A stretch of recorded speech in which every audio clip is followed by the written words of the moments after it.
하나님 말씀은 누가복음 14장에 있는 말씀입니다.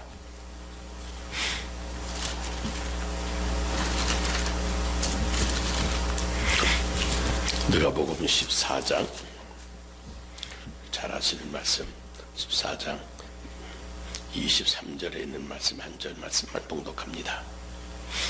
다 같이의 말씀 봉독합니다. 시작. 주인이 종에게 이르되 길과 산을 다리로 가서 사람을 강권하여 데려다가 내 집을 채우라. 아멘. 한 가난한 가족이 생활이 어려워서 더 작은 마을로 이사를 가게 되었습니다. 그런데 7살 난 딸이 근심스러운 표정으로 어머니에게 물었습니다. 그곳에도 예배당이 있나요? 주일학교에 못 가면 어떻게 해요? 어머니는 슬픈 표정으로 대답을 했습니다. 그곳은 아주 작은 마을이라서 아직 예배당이 없댄다. 온 가족이 이삿짐을 챙기는데 그 딸이 보이지가 않았습니다. 어머니가 방으로 들어가 보니 딸이 무릎을 꿇은 채 하나님께 기도를 드리고 있습니다. 하나님 아버지, 저희는 이제 교회가 없는 곳으로 이사를 갑니다. 하나님, 그러니 안녕히 계세요. 어머니는 딸의 기도하는 모습을 보면서 함께 무릎을 꿇고 기도했습니다. 하나님, 교회가 없는 곳으로 가니 하나님 없는 곳으로 가는 것 같아요. 교회를 세워주세요. 함께 기도했습니다. 그 가정이 작은 마을로 이사간 지 꼭 2달 만에 교회가 거기 세워졌습니다. 여러분, 진실한 기도는 땅에 떨어지지가 않습니다. 하나님이 순진무구한 어린 아이의 기도에 제일 먼저 응답하신 겁니다. 교회는 하나님이 계시는 집입니다. 교회는 하나님의 집이니 내 집을 채우라고 말씀하신 겁니다. 히브리서 4장 16절은 그러므로 우리는 긍휼하심을 받고 때를 따라 돕는 은혜를 얻기 위해서 하나님의 은혜의 보좌 앞에 담대히 나아갈 것이라 그랬습니다. 하나님의 은혜의 보좌가 어디입니까? 하나님의 말씀이 선포되는 곳, 바로 하나님의 집, 교회입니다. 그러므로 우리는 교회 나와서 하나님을 뵙고 하나님의 말씀을 듣고 그 은혜와 축복을 받고 돌아가는 것입니다. 그런데 교회를 하나님의 집이라 말씀하신 이유를 여러분 아십니까? 바로 교회는 사람이 나와서 함께 하나님께 기도하는 집으로 하나님이 이 땅에 세우신 집이기 때문입니다. 성경에 보면 예수님이 화를 내시면서 성전에서 상을 뒤엎으신 적이 있습니다. 바로 기도하는 장소로 사용해야 될 교회를 팔고 사는, 장사하는 곳으로 사용하고 있었기 때문입니다. 교회는 하나님께서 예수 이름으로 기도하는, 하나님께 예수 이름으로 기도하는 바로 기도하는 곳입니다. 남북전쟁 때 큰 싸움으로 인해서 한 가엾은 소년이 죽어가고 있었습니다. 그는 찰리라고 하는 곳이 병사인데, 그 찰리라고 하는 소년인데 근처에 그가 죽어가는 모습을 보고 들여다가 그를 치료해주고 극진히 간호해 주었던 병사가 하나 있었습니다. 그러나 그 소년은 불행하게도 끝내 회복하지 못하고 세상을 떠납니다. 소년이 마지막으로 세상을 떠나면서 자기의 이름을 적은 작은 명함 하나를 꺼내어주면서 이렇게 말합니다. 아저씨, 전쟁이 끝나면 이 명함을 가지고 우리 아버지를 찾아가세요. 고마워서 내가 이렇게라도 아저씨께 은혜를 갚고 싶어요 하고 마침내 눈을 감습니다. 전쟁이 끝났습니다. 그리고 이제 막 사회에 나온 이 병사는 참으로 어려운 지경에 빠지게 됩니다. 그때 이 병사가 찰리를 기억하고 그 아버지를 찾아갔습니다. 그런데 가서 그 비서에게 자기 이름을 대고 만나고자 했지만 문전박대를 당합니다. 바로 그때 그 소년이 주었던 명함을 꺼내서 비서에게 보여주었습니다. 명함에는 이렇게 쓰여 있었습니다. 아빠, 내가 객지에서 죽어갈 때 나에게 도움을 준 친구예요. 내 친구를 위해서 무슨 도움이라도 줄 수 있으면 도움을 주세요. 아들 찰리. 이 명함을 받아든 비서가 급히 아버지에게 전해줍니다. 이 소년의 아버지는 반갑게 뛰어나와서 왜 진작 이런 것을 보여주지 아니했느냐고, 내 아들 찰리를 위해서라면 내가 당신에게 무슨 보상이라도 다 해주겠노라고 대답을 합니다. 여러분, 어려움이 있을 때마다 교회 나와서 예수 이름으로 하나님께 기도하셔야 됩니다. 교회는 하나님의 아들 되신 예수 이름으로 기도하는 사람들로 채워져야 됩니다. 아들의 명함을 보는 순간, 예수 이름으로 기도하는 순간 하나님 아버지께서 우리를 도와주실 겁니다. 교회는 석가의 이름이 아니고 예수 이름으로 기도하는 것입니다. 마호멧의 이름이 아니고 예수 이름으로 기도하는 사람들을 위하여 교회를 세우셨습니다.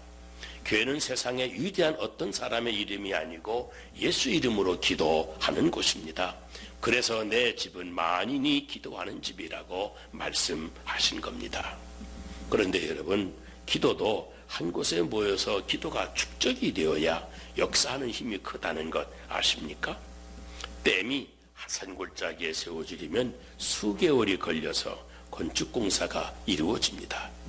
그 다음 댐 뒤에 물이 모이기 시작하는데 그것도 수개월 아니면 수년이 걸릴 수도 있습니다. 드디어 물이 적당한 높이에 차면 수문을 열고 고인 물이 낙차해서 발전기를 돌리기 시작하면서 마침내 굉장한 에너지가 폭발적으로 생성이 되는 겁니다. 기도의 세계에서도 이런 다이나믹이 발생을 합니다.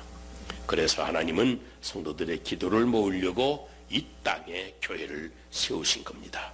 점점 더 많은 기도의 동지들이 모이고 기도의 열정들이 모이고 또 중부의 기도들을 드리는 사람들이 계속 모여져서 거대한 기도의 함성으로 축적이 되어질 때 어느 순간 수문이 열리면, 하늘의 수문이 열리면 느닷없이 영적인 에너지가 발생해서 하나님의 뜻을 이 땅에 성취하게 되는 것입니다.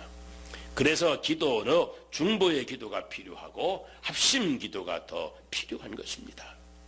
샌더스는 기도에는 누적된 효과가 있다 그랬습니다. 어느 한 사람, 어느 한 상황에 대해서 집중적으로 기도하면 패배라도 승리로 바꿀 수 있는 것입니다. 여러분, 마음에 주어진 문제에 대해서 하나님의 뜻이라고 하는 것만 확인이 된다면 예수 이름으로 기도할 기도의 동지들과 함께 기도하세요. 기도를 축적하고 교회에서 기도의 동지들을 한번 모으세요. 교회는 하나님의 자녀들이 예수 이름으로 전능하신 하나님 아버지께 능력을 구하는 발전소와 같은 곳입니다. 다니엘과 그의 세 친구 항상 예루살렘 성전을 향해서 창문을 열어놓고 기도했습니다.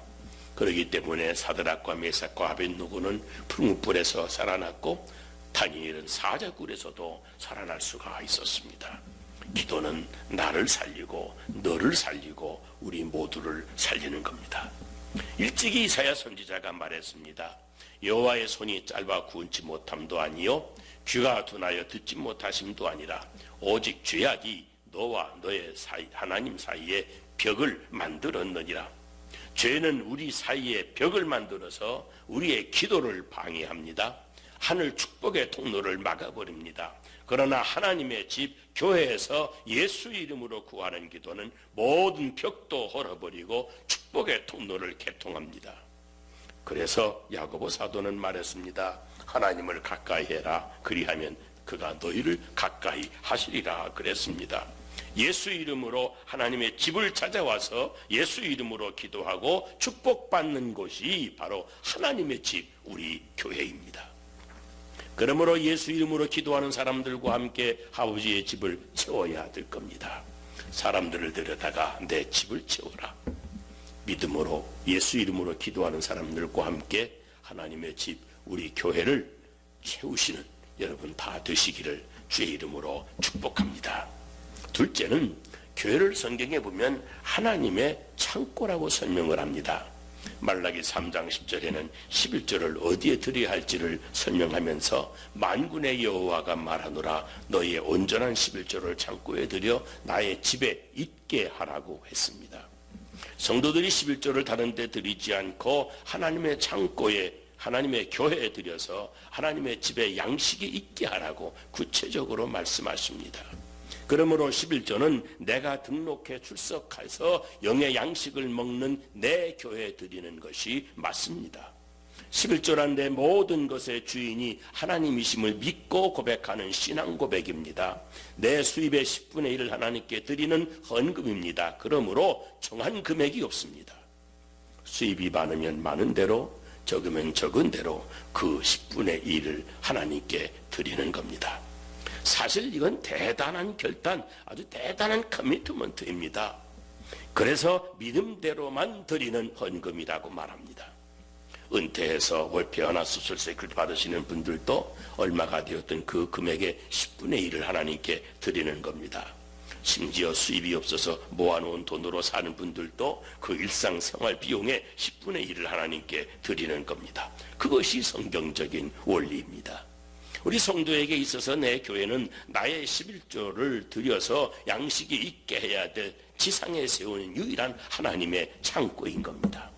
어떤 사람들은 11조를 고아원에 갖다 주고 11조로 자기 선교사에게 보내기도 하고 이웃을 위해서 구제하기도 하는데, 그것은 11조의 주인이신 하나님 대신 자기 마음대로 주인 노릇하는 것입니다.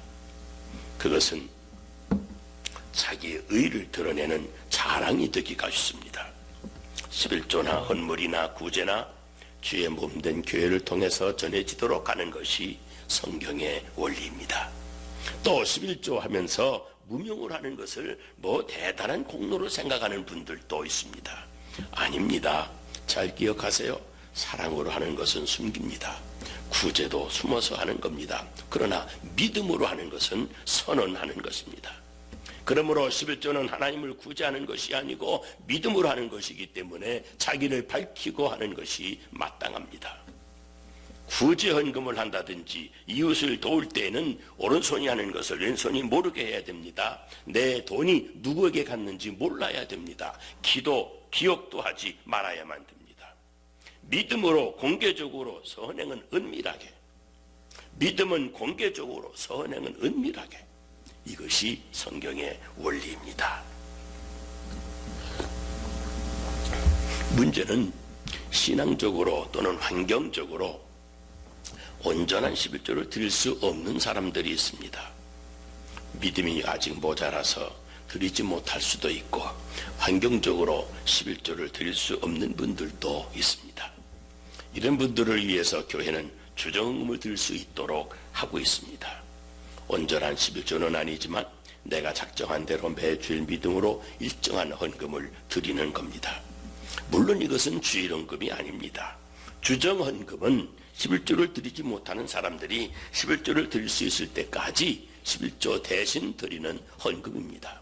그러므로 여러분은 11조를 결단하고 11조 생활을 시작하든지 아니면 주정헌금을 결단하고 주정헌금을 드리든지 둘 중 하나를 결단하고 교회 생활을 해야만 되는 것입니다.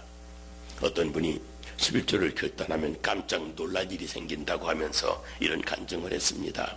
처음 11조 뗄 때 내 살을 도려내는 것 같이 아파서 그렇게 힘든 것을 신실한 성도들이 다 하고 있구나 하고 놀랬답니다.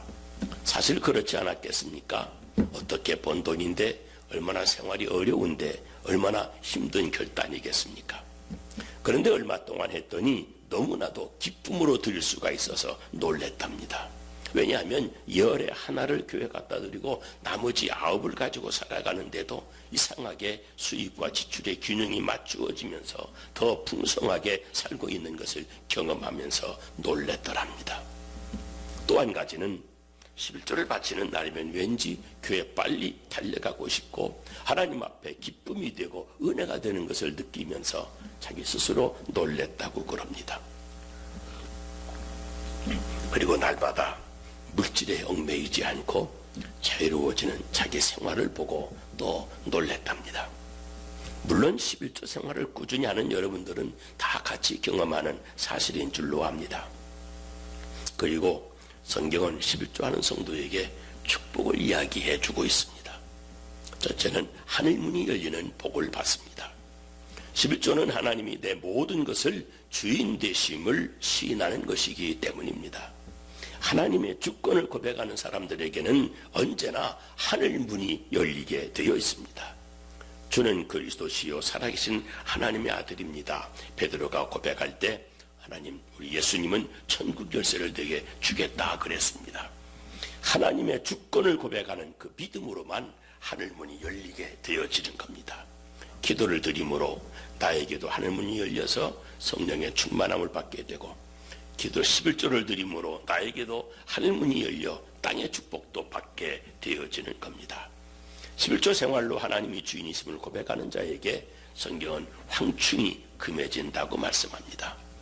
농사를 지었으면 주인이 먹고 살아야 할 텐데, 사업을 열심히 했는데 부지런히 일했는데 황충이 생겨서 농사가 망하고 회사가 망합니다. 어떤 남녀는 서로 사랑해서 결혼식을 했는데 애정에 황충이 생겨서 가정에 파탄이 생깁니다. 어떤 사람은 건강하게 살아왔는데 그만 그 건강에 황충이 생겨 질병으로 고생합니다. 하나님의 주권이 인정되어야 수고한 대로 거두어질 수가 있는 겁니다. 11조 생활은 우리는 하나님의 주권을 인정하고 고백하는 생활인 겁니다. 첫째는 기한 전에 떨어지지 않게 해주시겠다고 약속했습니다. 열심히 농사를 지었는데 불행하게도 그만 기한 전에 떨어지는 수가 있습니다. 임신한 여자가 해산하기 전에 낙태하는 것, 기한 전에 떨어지는 겁니다. 하늘문이 그에게 열리지 않기 때문입니다. 하늘문이 열려야 됩니다. 사람은 만복의 근원이신 하나님이 도와주셔야 복을 받는 겁니다. 인간의 수명이 70이요 80인데 기한 전에 떨어지지 않게 하겠다고 입학했는데 기한 전에 떨어지지 않게 한다고 해주셨습니다. 사업을 시작했는데 중도에 기한 전에 떨어지지 않겠다고 하나님의 주인심을 믿음으로 고백하는 사람에게 주시는 하나님의 축복에 대한 약속입니다. 그리고 말씀하시기를 만군의 여호와가 이르노라 너의 온전한 11조를 창고에 들여 나의 집에 양식이 있게 하고 그것으로 나를 시험하여 보라. 신구약 성경에 여러분 하나님을 시험하라는 말씀이 주어진 적이 없습니다. 어디도 하나님을 시험하지 못하게 되어 있습니다. 하나님은 시험 당하시는 분이 아니시기 때문입니다. 그런데 신구약 성경 전체에 딱 한 번 11조를 명령하면서 하나님을 시험하라고 명령하십니다. 이게 무슨 말씀입니까? 믿음으로 아멘하고 순종하면 더할 나위 없이 좋겠지만 그러나 믿음이 없어서 11조 생활 시작도 못하겠으면 하나님을 시험이라도 해보아라. 직접 체험이라도 해보아라. 그런 이야기입니다. 여러분 내 집은 조금만 빈해도 하나님의 집, 하나님의 교회만큼은 풍족하도록 11조를 하나님의 창고에 들여서 아버지 집에는 양식이 있게 하는 것, 이것이 하나님 중심 신앙이고 결국 내가 복받아 잘되는 길인 겁니다. 그러므로 하나님을 아버지라 부르는 우리 모든 성도들은 수입이 많든 적든 그 11조를 하나님의 집, 교회에 들여서 하나님이 하늘문을 열어주시는 축복을 받게 되어지는 겁니다. 여러분 믿으시기를 주의 이름으로 축복합니다. 내 집, 하나님의 집은 또 성경에 보면 잔치하는 집으로 비유합니다. 내 집을 채우라 하실 때 그 아버지 집은 바로 잔치하는 집입니다. 어떤 분이 인생 사는 것이 너무 힘들어서 인생을 자포자기할 마음으로 무심코 그냥 무작정 길을 걷고 있었답니다. 그런데 많은 사람들이 가는 곳으로 그저 무작정 따라가다 보니까 자기도 모르게 어떤 교회에 들어와 앉아있더랍니다. 마침 그날이 주일이었는데 설교 말씀이 꼭 자기에게 하는 말씀 같더랍니다. 자기도 모르게 말씀 들으면서 눈물이 쏟아지는데 주체할 수가 없었습니다. 그날 그는 생각하지도 않은 정말 많은 은혜를 받은 겁니다. 눈물로 예배를 마치고 교회를 나오면서 속으로 이렇게 중얼거렸습니다. 예수 믿는 놈들, 나쁜 놈들, 이 좋은 예수를 자기들만 믿고 나한테는 말해주지도 않았구나. 이것들이 원수를 사랑하라고 하면서 원수도 아닌 나를 왕따시키고 자기들만 몰래 예수 믿고 그랬었구나. 그랬답니다. 그리고 교회 나와서 열심히 믿어서 지금은 장로님이 되셨습니다. 여러분, 교회의 가장 큰 사명이 무엇인지 압니까? 다른 것 아닙니다. 바로 전도입니다. 교회는 구원받는 사람이 계속 앉아 있어야 되는 곳이 아닙니다. 구원받은 사람이 10년이고 20년이고 그 자리 지키고 있는 곳이 아니라 불신자들이 계속 들어와서 구원받아가는 곳이 바로 교회이어야 됩니다. 사도행전 2장에 초대교회 부흥하는 장면이 나오는데 아주 재미있는 표현이 나옵니다. 교회에 믿는 자의 수는 점점 더 많아지는데 누가 전도했다는 말이 없습니다. 보세요. 사도행전 2장 47절을 보면 하나님을 찬미하며 또 온 백성에게 칭송을 받으니 주께서 구원받는 사람을 날마다 더하게 하시니라 그랬습니다. 누가 전도했다는 말이 없습니다. 사람이 나오지 않습니다. 물론 사람들이 밖에 나가서 예수 믿으세요 하고 외치기도 했을 것입니다마는 성경은 다만 하나님을 찬미하고 백성의 칭송을 받았다고 하는 기록, 그것만 남아 있습니다. 어떻게 된 겁니까? 그들은 말로 전도한 것이 아니라 다른 방법으로 전도한 겁니다. 나가서 예수 믿으라고 외치기 전에 먼저 하나님을 찬미하고 그리고 이웃들에게 칭찬받는 사람이 된 것입니다. 그랬더니 주께서 구원받는 사람을 날마다 더하게 해 주신 것입니다. 주께서 전도하셨습니다. 전도는 하나님의 일입니다. 주께서 하시는 겁니다. 그리고 우리가 할 일은 하나님께 예배드리고 밖에 나가서 무사람들의 칭송을 받는 일을 잘 하는 겁니다. 사도행전 2장 42절을 보세요. 그들이 사도의 가르침을 받아 서로 교제하고 또 떡을 떼며 오로지 기도하기를 힘쓰니라 그랬습니다. 우리가 전도하기 전에 먼저 할 일은 사도의 가르침을 잘 받는 것입니다. 보세요. 43절 기사와 표적 얼마든지 잘못될 수 있습니다. 말씀이 없이 기적만 강조하면 체험주의, 미신주의, 신비주의로 빠집니다. 그리고 여러분, 타종교라고 기적이 없는 것 아닙니다. 거기는 말씀이 없으니 체험이 모두가 다 신비주의가 돼서 신비주의가 되고 이단이 되고 사이비가 되고 그러는 겁니다. 사도의 가르침, 이 말씀을 잘 받아야 됩니다. 44절과 45절에 가난한 이웃에게 물건도 나누어 주고 필요한 것을 공급했다 그랬습니다. 그러나 만일 42절에 사도의 가르침이 없었다면 여러분 어떻게 되었겠습니까? 교회는 다만 빈민구제소로 전락이 되었을 겁니다. 교회는 두말할 것 없이 세상을 섬기는 곳이 되고 말았을 겁니다. 그러나 교회는 빈민구제업소가 아니었습니다.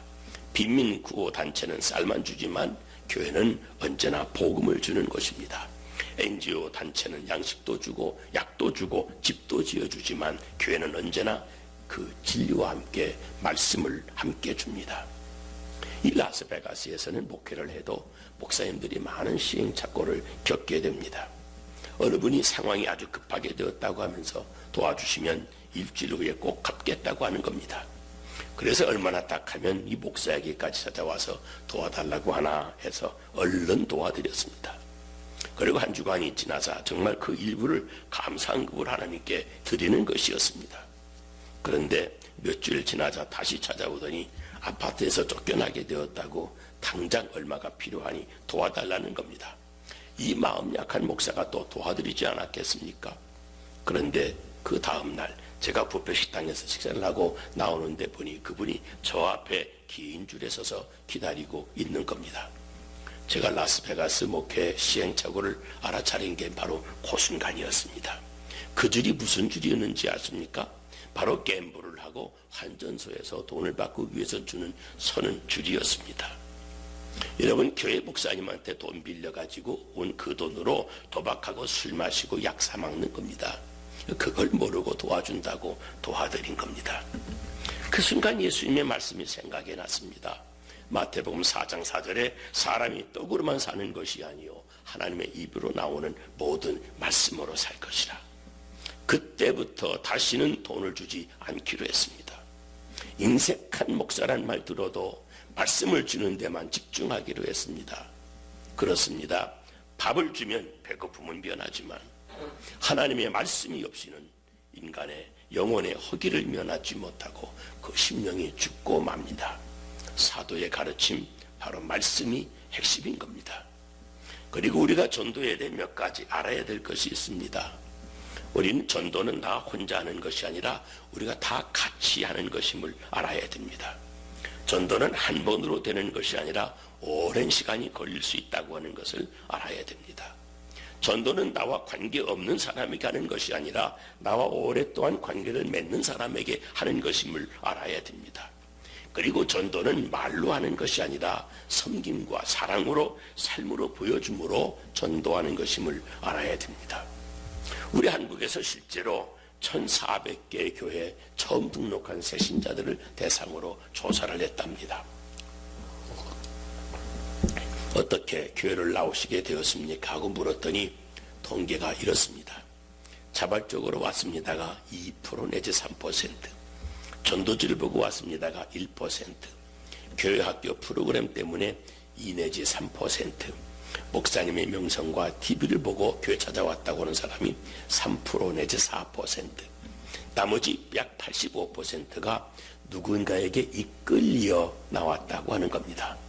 여기 누군가가 누구이겠습니까? 친척이나 친구, 사무실에서 같이 일하는 직원, 동료, 그 누군가가 자기를 위해서 사랑으로 감싸주고 섬겨주고 고마워서 그들을 칭송하는 마음이 있어서 그들을 따라서 나왔다고 하는 것 아니겠습니까? 물론 지나가다가 전도에도 교회 나올 수가 있습니다. 그런데 가장 많은 것은 누군가가 나에게 친절하게 사랑으로 대해줘서 교회 그 고마움 때문에 따라 나오게 되는 것입니다.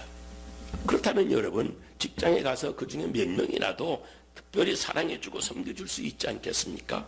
직장 동료 중에 많지도 않은 한국 사람들인데 조금만 잘해도 되지 않겠습니까? 마켓에서 만나는 사람들에게 먼저 인사만 잘해도 여기저기 만난 사람들에게 저 김치병 하나만 갖다 주어도 우리 미여자분들 미용실에서 만나는 아줌마들 조금만 친절하게 인사하고 대해주어도 금방 친구가 되지 않겠습니까? 사도행전 2장 47절을 말씀 보세요.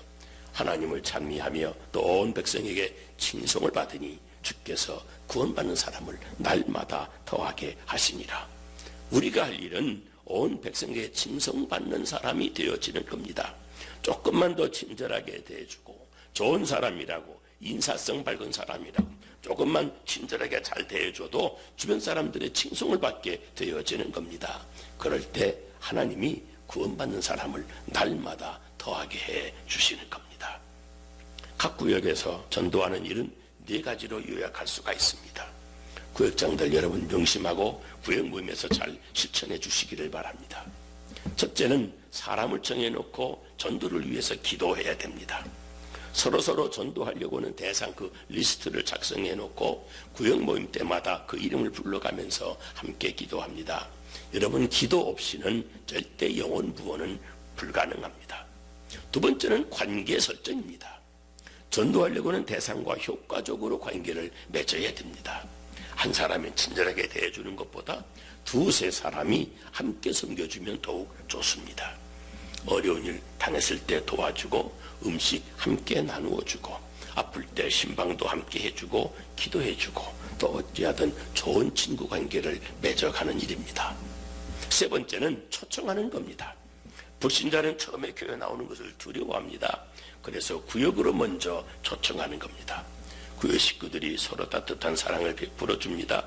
다음 구역 예배 때 꼭 나오시라고 초청합니다. 전화도 해주고 카톡도 보내주고 인사도 해주는 겁니다. 그래서 그들이 교회 오기 전에 교회가 어떤 곳인지 사랑의 공동체인 것을 경험하게 해주는 겁니다. 그리고 나서 교회에 데려오는 겁니다. 누구나 다 알 수 있습니다. 아주 쉽습니다. 오직 잃어버린 영혼에 대한 사랑, 그것 하나만 잃어버리지 않고 간직하면 됩니다. 온 구역원들이 사랑하는 마음 하나로 관심을 주고 사랑을 심어주는 겁니다. 그리고 교회로 인도하는 겁니다. 예수님도 이 길로도 가라, 산울타리가로도 가라, 나가서 사람들을 강권해서 데려오라고 말씀했습니다. 여기 이렇게 앉아있지만 말고 나가라. 나가서 만나는 사람마다 강권해라. 때를 얻든지 못 얻든지 복음을 전해라. 강권해서 아버지 집을 채워라. 이렇게 말씀하시는 겁니다. 구역은 구역대로, 선교회는 선교회대로 총력을 기울여서 전도하는 한 해가 되시기를 바랍니다. 여러분, 사람을 강권하여 데려다가 내 집을 채우라 말씀하시는 주님의 명령대로 우리 교회 하나님의 사람들을 데려와서 기도하는 사람들로 아버지 집을 가득 채우고 11조를 드려 하나님의 창고를 또 가득 채우고 전도에 강권해서 데려다가 우리 교회를 구원받는 사람들로 가득 채운 언제나 기쁨이 충만한 신령한 잔치집이 되게 해 주시기를 주의 이름으로 축원합니다. 기도하겠습니다.